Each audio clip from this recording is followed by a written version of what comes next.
Então eu quero aplicar a diligência a questões espirituais. Muito mais do que as questões aqui da terra. Porque, afinal de contas, do que adianta o homem ganhar o mundo inteiro? Perder a sua alma. Aplicou a diligência.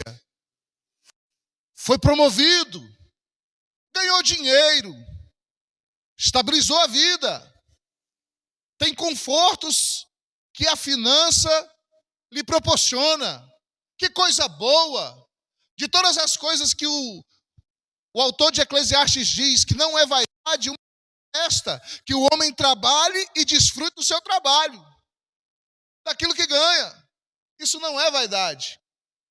Agora, adianta ganhar o mundo inteiro e perder a sua alma? Não! Então vamos ver o que a palavra nos diz a respeito daquilo que é espiritual, aplicando o princípio de ser diligente. Antes, porém, deixe-me fazer uma observação, porque o primeiro texto que nós lemos fala do preguiçoso. A mão do diligente governará, mas os preguiçosos serão escravos. Não é verdade? Deixa eu dizer uma coisa para você. Não existe em toda a humanidade uma ferramenta melhor, mais produtiva para o diabo do que um preguiçoso. O preguiçoso, ele é, na mão de Satanás, o tipo de terreno mais fértil que existe para toda obra carnal, mundana, satânica, demoníaca, infernal. Pense numa coisa na mão do Satanás que produz para o reino das trevas. É o preguiçoso. O preguiçoso na mão do diabo é excelente. Não existe alguém pior na face da terra do que o preguiçoso. Ele é capaz de produzir as piores coisas. Por quê? Porque Satanás o ama. E ele é a ferramenta ideal na mão do diabo. Então, muito cuidado, meu amado irmão, para a gente não cair em tentação e nos tornarmos preguiçosos, principalmente nas questões espirituais. Bom, depois os irmãos quiserem acompanhar essa mensagem, pegar os textos bíblicos que nós vamos ler, já alguns nós lemos, você entra lá no canal Arrependimento para Hoje no YouTube e acompanha a mensagem com calma, caso você se perca em algum momento. Dito isso, vamos às questões espirituais relacionadas à diligência. Vamos comigo à segunda carta de Pedro, capítulo 1, versículo de número 10. 2 Pedro, capítulo 1, versículo 10. Então diz o seguinte: por isso, irmãos, procurem com empenho cada vez maior confirmar a vossa vocação e eleição de vocês, porque fazendo assim vocês jamais tropeçarão. Que palavra, irmãos! Olha o que diz a palavra, preste atenção, e eu vou trocar aqui a palavra agora para que você entenda. Por isso, irmãos, procurem com empenho cada vez maior, ou com diligência cada vez maior. A palavra empenho aqui é diligência. Procurem, irmãos, com diligência cada vez maior, confirmar a vossa vocação e eleição. Porque fazendo assim, vocês jamais tropeçarão. Por que a vida espiritual de muitos de nós é marcada por um tropeço atrás do outro? Porque nós não colocamos diligência na confirmação da vossa vocação e chamado, e eleição no Senhor. A gente não procura zelosamente confirmar a nossa vocação e a nossa eleição no Senhor. A gente não procura cuidadosamente estas coisas. A gente quer a bênção, mas a gente não quer o processo que nos levam à bênção. E a diligência é o processo. Você ir atrás da sua vocação, da sua eleição, e confirmar isso de forma zelosa, com presteza, com cuidado, com dedicação, evitará que você tropece. A palavra de Deus é a verdade. Por isso, irmãos, procurai com diligência cada vez maior confirmar a vossa vocação e eleição, porquanto procedendo assim, não tropeçareis em tempo algum. Que palavra poderosa! E que segredo incrível a palavra de Deus compartilha conosco essa oportunidade. Eu não quero tropeçar. Alguém está comigo? Procure com diligência confirmar a sua vocação e a sua eleição. Eu não sei o meu chamado. Está aqui o segredo. Vai ter que colocar cuidado, zelo, empenho nessa questão. É só ler Atos 13, verso 1 em diante, até o verso 3. Na igreja de Antioquia havia profetas e mestres. Entre eles estava o apóstolo Paulo. E sabe o que eles estavam fazendo lá? Servindo ao Senhor. Eu não sei qual é o meu chamado não, então sirva ao Senhor em tudo que estiver ao teu alcance. Tudo. Vai cedo ou mais tarde, orando, jejuando, servindo ao Senhor. O Espírito de Deus disse a Paulo, a Barnabé e aos líderes da igreja: separai-me, esses dois aqui, para a obra que eu os tenho chamado. Então, eles impondo as mãos, os dispensaram para a obra missionária. O chamado se descobre servindo. Mas há muitos de nós, dentro das igrejas, que esquentam os bancos, achando que o chamado vai vir assim: olha, Deus vai levantar alguém, aleluia. Alguém vai sair marchando, glória. Eita terra do mistério. Vai vir colocar a mão bem na minha cabeça e dizer: eis que eu te digo, meu servo, teu chamado é esse. Não é assim que funciona. Tem que procurar com diligência. Tem que procurar com zelo, com presteza, com cuidado, com dedicação. Senão a confirmação do chamado não cai do céu. As coisas com Deus funcionam na base do processo. Eu quero a bênção, seja diligente. Eu quero descobrir o meu chamado, seja diligente. Uma vez que isso acontece, você não tropeçará em tempo algum.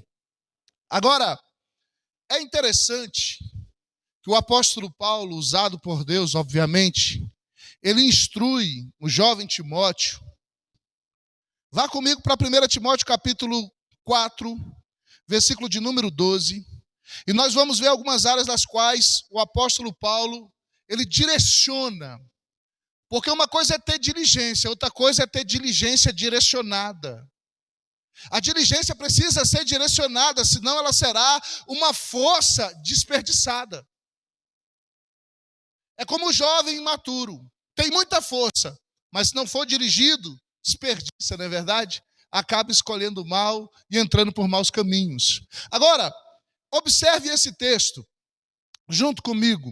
Já que vocês estão aqui na parede, ninguém despreze a tua mocidade. Pelo contrário, torna-te padrão dos fiéis, na palavra, no procedimento, no amor, na fé, na pureza.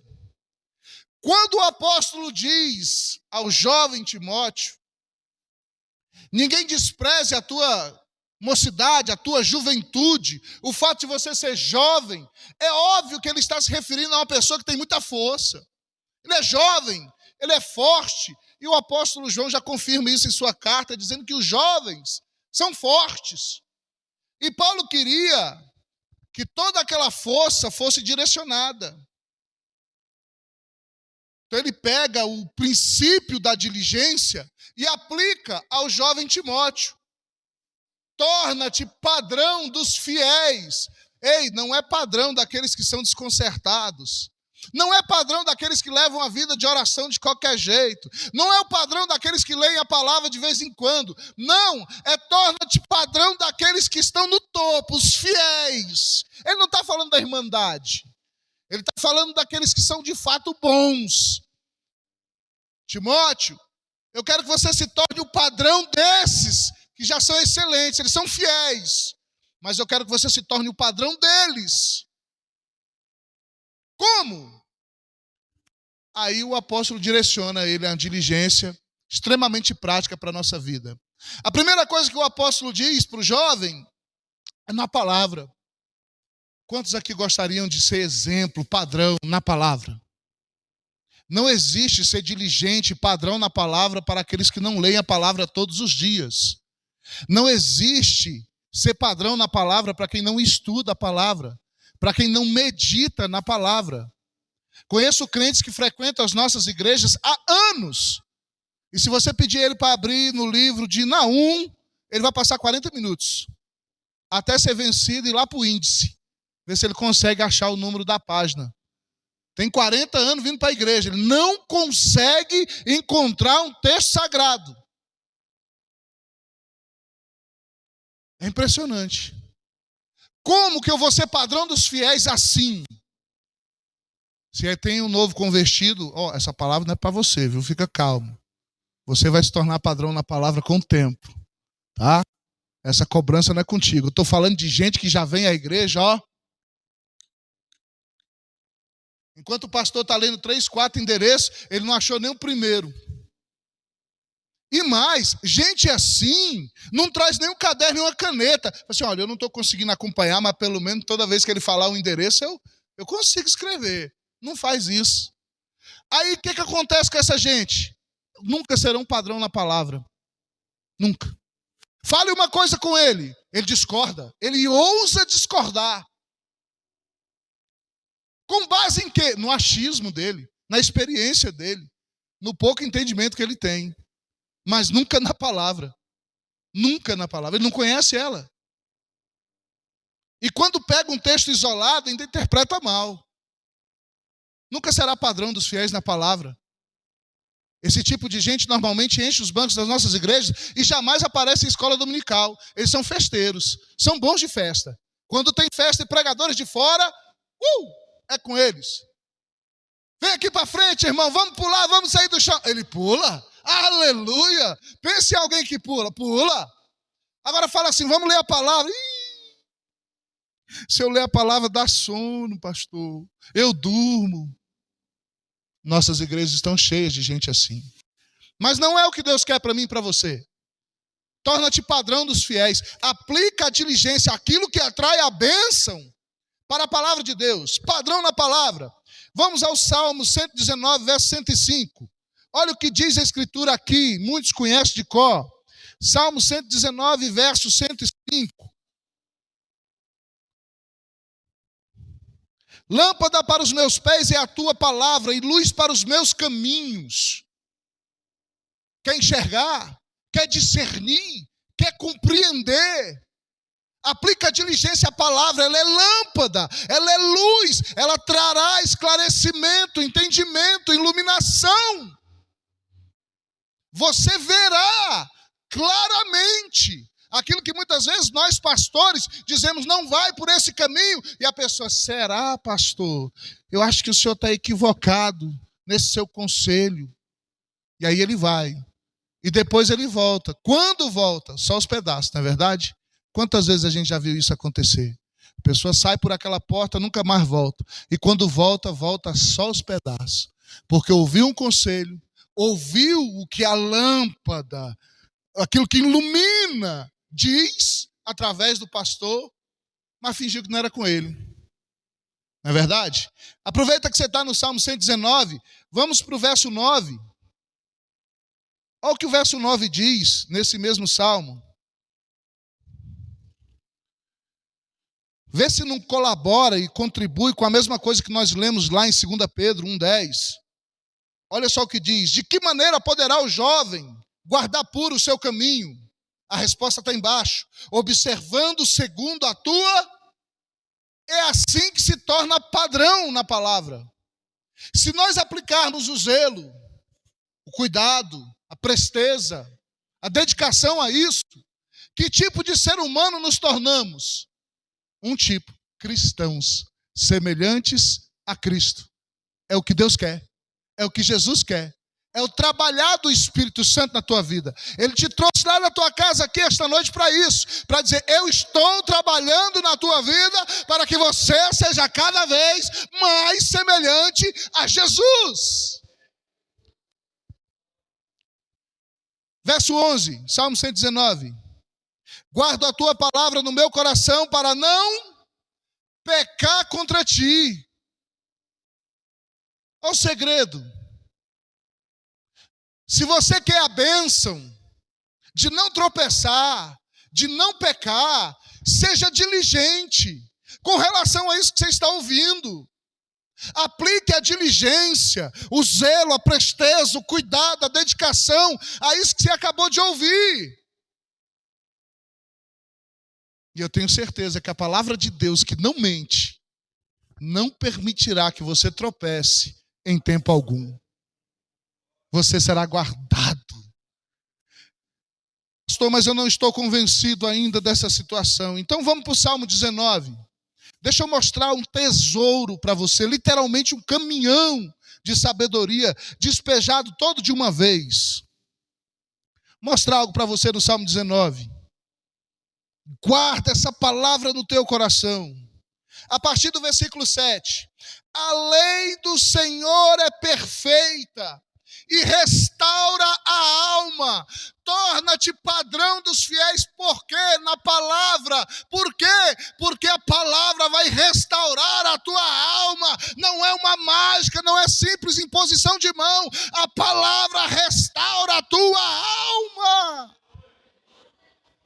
Quantos cristãos deprimidos, depressivos dentro das igrejas? E o segredo de cura e libertação desse estado está na palavra. Você não está satisfeito? O versículo continua. O testemunho do Senhor é fiel e dá sabedoria aos simples. Quanto não são aqueles que ocupam os nossos bancos e têm tomado decisões precipitadas em suas vidas, decisões desastrosas, a consequência de tais decisões muitas vezes são irreversíveis. Pastor, o que eu faço para não tomar mais decisões precipitadas? Começa a conhecer os testemunhos do Senhor, porque os testemunhos do Senhor são fiéis e eles dão sabedoria aos simples. Nunca mais você tomará uma decisão precipitada, ruim, equivocada na sua vida, que lhe trará consequências amargas e, em alguns casos, irreversíveis. Nunca mais isso acontecerá. É forte, não é verdade? Verso 8. Os preceitos do Senhor são retos e alegram o coração. Aleluia.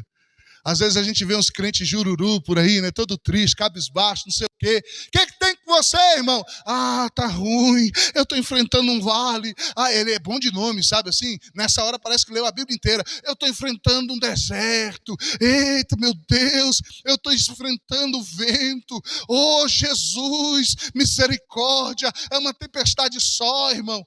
É mesmo. Estou na prova e eu estou tão triste por isso. É mesmo. Você não conhece aquilo que pode alegrar teu coração? Na hora de murmurar da tua situação, é bom chamar as coisas de vale, de deserto, de tempestade. O problema é que ele não sabe que vale, por exemplo, é o lugar do encontro com Deus. Ele não entende que tempestade é uma situação passageira. Não existe tempestade longa. Todas elas passam rápido. É uma situação momentânea. Vai passar. Aquele que acalma a tempestade está no barco, amém? Aleluia. Ah, pastor, eu estou no deserto. Você sabia que o deserto é escola? Esse deserto é escola.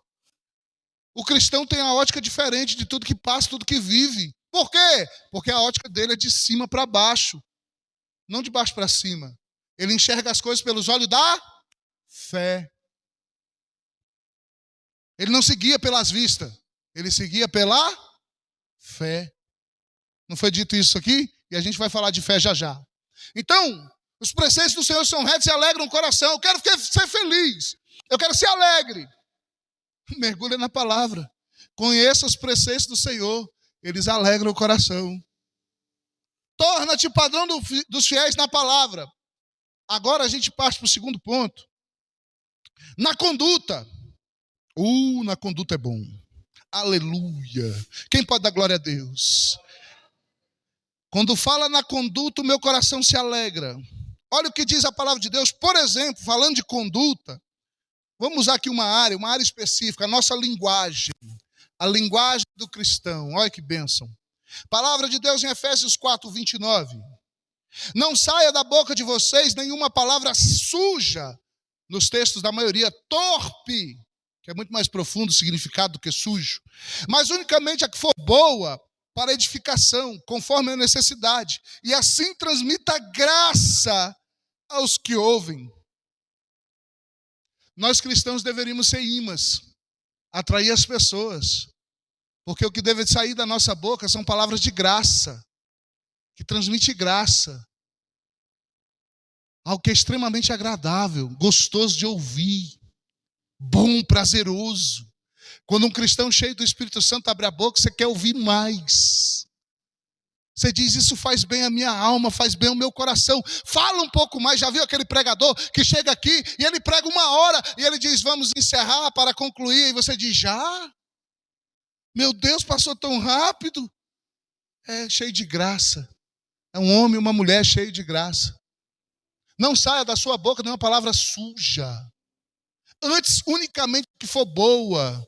É na conduta do falar. Mas, diz a palavra de Deus, Tito, capítulo de número 2, verso 8. Que palavra abençoada diz aqui, e poderosa. Olha o que diz essa palavra. Deixa eu ler para você. Tito 2,8. Linguagem sadia e irrepreensível. Para quê, pastor? Para que o adversário seja envergonhado e não tenha nada de mal que dizer a nosso respeito. Tem gente que acha que batalha espiritual é só estender as mãos e ficar orando. Está repreendido aqui, acolá, sai demônio disso, daquilo, sai força das trevas daqui e de lá. Isso é uma parte. Mas a outra parte é esta aqui, vigilância na língua. Para que você tenha uma linguagem sadia, irrepreensível. Se você tiver isso, o que acontece? O inimigo será envergonhado. Como a gente entende pouco da batalha espiritual, não é verdade? E ele não tenha nada que dizer de mal a nosso respeito. Não tenha do que te acusar por causa da tua conduta, linguagem, tá? Sendo zeloso, tratar as pessoas com gentileza, respeito, educação. Sendo amável, ter pelo próximo apreço, valorização, cuidado, proteção. Você está em Tito? Deixa eu levar você para 1 Pedro, capítulo 1, versículo 15, onde a palavra do Senhor diz assim, pelo contrário, assim como é santo aquele que vos chamou, sejam santos vocês também em tudo o que fizerem, ou seja, em todo o nosso procedimento, em toda a nossa maneira de ser. Já pensou se a gente pega a palavra diligência e aplica todos esses princípios? Que tipo de pessoa você se transforma em meio a este mundo de trevas? Você se torna um luzeiro. E você sabia que isso é um mandamento? É Mateus capítulo 5, versículo 16. É um mandamento.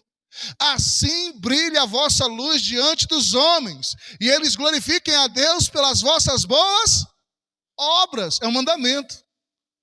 O que o Senhor tem para mim, para você aqui nesta igreja, para você que é cristão, é que nós sejamos assim. Assim brilhe a vossa luz diante dos homens, para que vejam as vossas boas obras e glorifiquem o vosso Pai que está nos céus. Agora eu faço uma pergunta confrontadora para você. Eu quero a bênção, quero ser diligente, eu quero ser padrão na palavra, eu quero ter uma conduta irrepreensível, uma linguagem sadia. A pergunta é, quem glorifica a Deus ao observar você? Os crentes da igreja, quando olham para a sua vida, dizem, eita glória, irmão Dailton é bênção. Eita glória, a irmã Thaís é bênção. Os crentes glorificam a Deus? Ah, pastor, glorificam. Os irmãos são bênçãos, eles conhecem minha vida, meu testemunho. É? Que bênção. Agora, quem de fora, quem mundano, glorifica a Deus quando olha para a sua vida? Ih, pastor, ninguém. Pois é, estamos em falta com esse mandamento. precisamos ser diligentes para que isto seja o modus operandi, o natural. Por que a gente não ganha tantas almas para Jesus? Porque a nossa diligência em ser assim não está de fato funcionando. Não somos diligentes nesse sentido. A nossa diligência não está direcionada. Eu quero a bênção, quer? Direcione toda a tua diligência para isso. Para ser um padrão, para ter uma conduta, para que os de dentro glorifiquem a Deus e os de fora também, pelas vossas boas obras. Ou você acha que Jesus, ele era simplesmente admirado só por quem seguia ele? Os inimigos de Jesus o admiravam, e muito. E havia quem glorificasse a Deus pelas obras que ele fazia. Mas ele é Jesus. E você é o quê? Um imitador, um seguidor, um pequeno Cristo. É o que significa cristão. Vamos adiante. No amor. No amor. No amor a Deus. Irmão, isso é indispensável. Se a gente quiser ganhar o próximo. Pastor, como é que eu sou padrão no amor? Como é que eu aplico a diligência no amor a Deus? Eu vou te dar um caminho só. Uma dica só. E é suficiente. Grave isso que eu vou te dizer.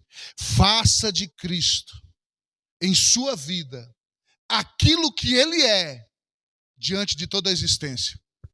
Pastor, não entendi. Eu te explico. Quem Cristo é? O começo e o fim. Quem Cristo é? Aquele a quem toda a existência homenageia. Quem Cristo é? Aquele que todos se dobram, se curvam, adoram. Quem Cristo é?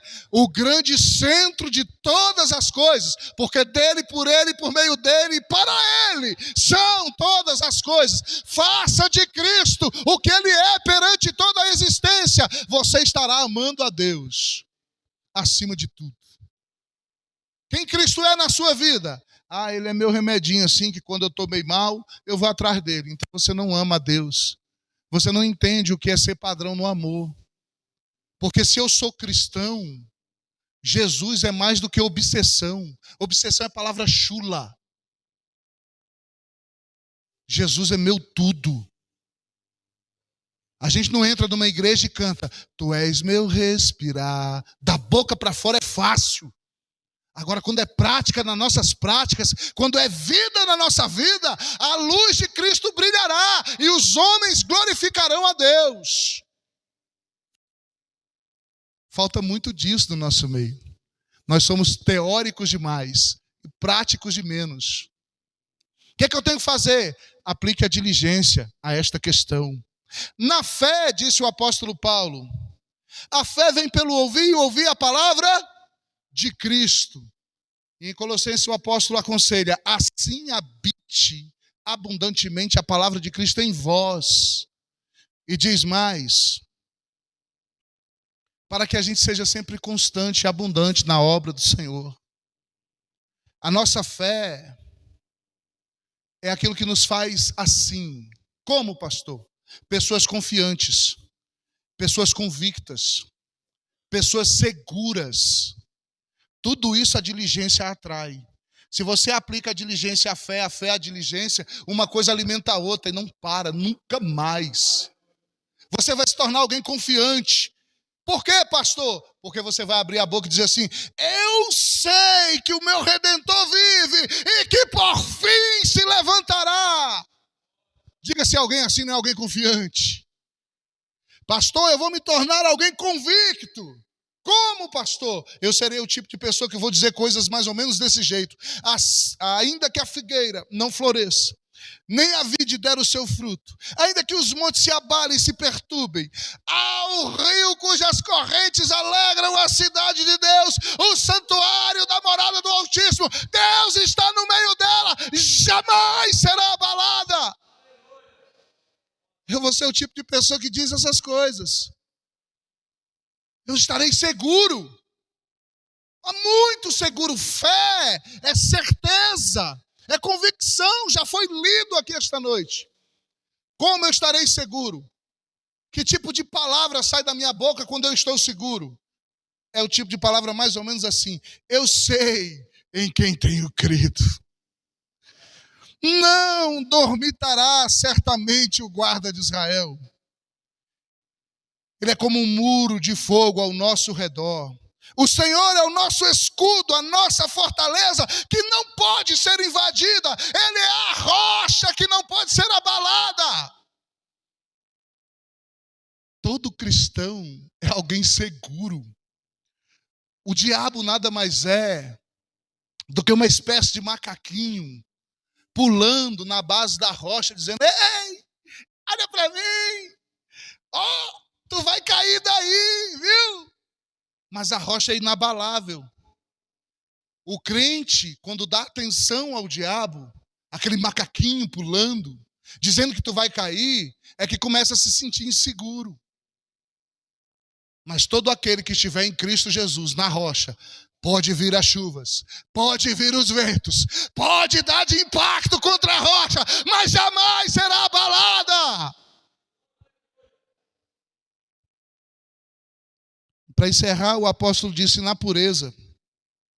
Mateus capítulo 5, verso 8 diz: muito feliz e muito abençoados são os limpos de coração. Bem-aventurados limpos de coração, porque eles verão a Deus. Pastor, eu quero essa bênção na minha vida. Olha para essa bênção e diz: eu serei diligente com relação a ela. Eu serei zeloso com relação a ela. Coloca aí, irmã Vanessa, Mateus 5, verso 8.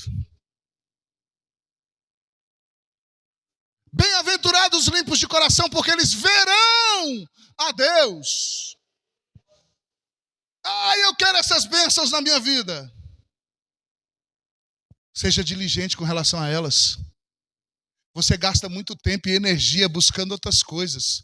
Mas isso aqui é solução para a tua vida. É solução para o teu problema.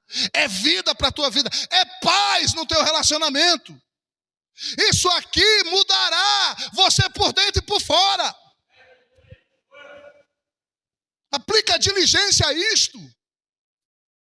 Você sara seus relacionamentos. Puro de coração não tem por que desconfiar. Existe um mal dentro da cristandade. Ele perambula nas mentes desavisadas, dizendo assim: um pouco de ciúme faz bem, pastor. O homem que não tem ciúme, a mulher que não tem ciúme, tem alguma coisa errada. Ele esqueceu que ciúme é obra da carne, diz a Escritura. Ciúme é obra da carne. E carne é inimizade contra Deus. Quem tem coração puro não tem por que dar lugar a ciúmes. Quem tem fé e é confiante não tem por que ficar desconfiando do parceiro. E se o parceiro é uma só carne contigo, ele vai buscar também a mesma coisa. Vamos ser puros? Vamos! Vamos ter fé inabalável? Vamos! Lá vem Satanás com seus pés. Está repreendido, demônio! Bate em retirada. Tu vieste contra mim por um caminho, 7 outros te serão oferecidos. Escolhe e vai! É o cristão, cheio do poder de Deus, cheio da autoridade de Deus. É o cristão, totalmente diferente de qualquer coisa do mundo. Coração limpo. Pastor, mas isso é muito difícil para mim. Irmão, deixa eu te falar que isso aqui é só a ponta do iceberg. Que existe uma outra fase depois da conversão que a maioria de nós não atinge. Qual é, pastor? Está em Mateus capítulo 18. Os discípulos tinham uma coisa que é literalmente abominável para Deus. Eles se comparavam uns com os outros. Quem se compara uns com os outros acaba competindo. E quem compete fica sempre procurando saber quem é o maior, quem é o melhor. E os discípulos tinham essa bobagem. Desde que começaram a seguir Jesus, até o dia da ceia, até na ceia, eles estavam disputando saber quem era o maior. E essa aqui não foi outra ocasião diferente, exatamente a mesma conversa. Lá vem eles. Naquela hora os discípulos se aproximaram de Jesus e perguntaram, olha a pergunta: quem é o maior no reino dos céus? Jesus. Jesus, chamando uma criança, colocou-as no meio deles e disse: em verdade vos digo, se não vos converterem, Aí todo mundo entende a parte de converter, né?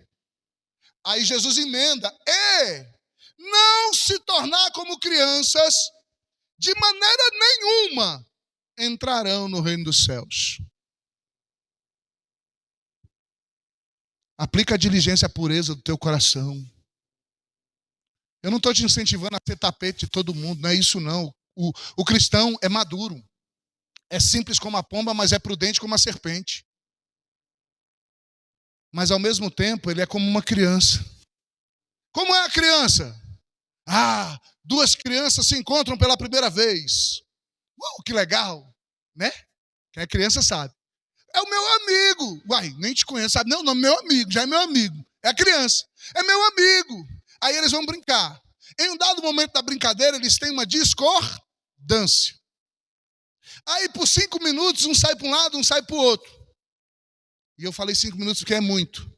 Mas o coração de criança não guarda mágoa, não guarda sujeira, não guarda ódio, não guarda rancor. Não permite que a raiz de amargura brote no seu coração e se instale. O que é que ele faz? Vou voltar para o meu amigo. Amigo, vamos brincar. Eles nem precisam pedir perdão para o outro. Eles se perdoam no ato de se unirem de novo e começarem a brincar novamente. Como se nada tivesse acontecido. A gente nasce sabendo e vai crescendo e se estragando. Desaprendendo, né? Se é que essa palavra existe. Não é verdade? Como crianças. Pastor, mas não dá não, eu sou muito mal. Deus sabe, eu também sou muito mal. Então o que a gente faz? Faz comigo a mesma coisa. Salmo 19, verso 14. Eita, hoje a gente gostou do Salmo 19, né? Salmo 19, verso 14. Eu vou te orientar. Diligência tem que ser orientada. Começa a orar. E orar exatamente assim. As palavras dos meus lábios e o meditar do meu coração sejam agradáveis na tua presença, Senhor, rocha minha e redentor meu. Como é que ora essa palavra? Se põe diante de Deus e começa: Senhor. Senhor, os meus lábios falam coisas, Senhor, tem hora que eu não tenho vigilância nenhuma. Senhor, eu preciso que as palavras dos meus lábios sejam agradáveis a Ti. Mas antes das palavras, Senhor, tem o pensamento. E eu penso cada coisa, Senhor, misericórdia. Me ajuda que os meus pensamentos sejam agradáveis a Ti. É assim que ora a palavra. A gente não ora. E aí você conversa com o crente, a boca fala o que está cheio o coração. Futebol, mundo, carne, filme, seriado. Você não vê ele falar um versículo. Não tem uma coisa espiritual, um segredo, um tesouro, uma delícia de Cristo. Divide aí comigo. Não tem. Ele é seco, vazio. Abre a boca, não sai graça. É o que está acontecendo conosco. Mas Deus não quer isso para esta igreja. Deus não quer isso para você que está sentado nesse banco ouvindo essa palavra. Deus quer que você seja diligente, você atrai a bênção, e você será de fato uma bênção na presença de Deus. Quando você abrir a boca, as tuas palavras serão agradáveis diante de Deus. Quando você pensar, todo pensamento seu será aprovado diante de Deus. Isso é forte, não é verdade? Pastor, eu preciso de mais ajuda. Irmão, eu também. Então vamos para o Salmo 141 e começa a orar assim também. Olha o que o salmista disse aqui. Salmo 141, verso 3. Põe guarda na minha boca, Senhor. Vigia a porta dos meus lábios. Tiago diz que nenhum dos homens pode controlar a língua. Então um homem com sabedoria, muitos milhares de anos antes, já estava orando: Senhor, põe um guarda, põe um freio na porta dos meus lábios. Ele quase implora: põe um gancho, Senhor, na minha língua e trava essa abençoada, antes que ela diga coisas que desagradam ao Senhor. Era a oração dele. A oração está aqui há milhares de anos. E nós, como cristãos nos dias atuais, parece que nunca ouvimos falar que se deve orar dessa maneira. E aí, quando conversamos uns com os outros, nossas falas são desagradáveis. Alguns de nós estão tão enfermos em suas almas que parecem querer envenenar o outro. 5 minutos de conversa e sai veneno de tudo que é jeito. Mas essa realidade vai mudar em nome de Jesus. Porque nós seremos diligentes com relação aos assuntos tratados aqui. Porque isso é transformador, isso é libertador, isso é renovador. Isso traz todas as bênçãos ditas durante esta mensagem. O renovo da tua alma, a alegria no coração, a sabedoria ao simples, a bem-aventurança de ser puro, de ser como criança, a linguagem polida, limpa, irrepreensível, sadia, que transmite graça. O que é que eu tenho que fazer, pastor? Uma coisa só: entender o que é diligência e aplicá-la ao que você ouviu. O que é diligência? Fazer as coisas com zelo, presteza, cuidado e dedicação. É o que Deus quer que você faça com tudo que você ouviu esta noite. Tanto para as coisas materiais, quanto para as coisas espirituais que você ouviu. Deus quer que você seja zeloso. Faça as coisas rapidamente. Não seja preguiçoso, você já ouviu. O preguiçoso é como um bom terreno para o Satanás. E você não é um bom terreno para o Satanás, amém? Você é a boa semente, é o bom terreno onde a semente da palavra caiu. E ela está produzindo. Você não foi sufocado pelos espinhos, nem morreu nas pedras. Não, você é o solo bom. Jesus te trouxe a presença dele, te tirou das trevas para a sua maravilhosa luz. Então o que ele quer para a minha vida? Ele quer bênçãos, e muitas bênçãos para a tua vida. Só que ele te ensina a forma como tais bênçãos chegam. E uma dessas formas é ser diligente.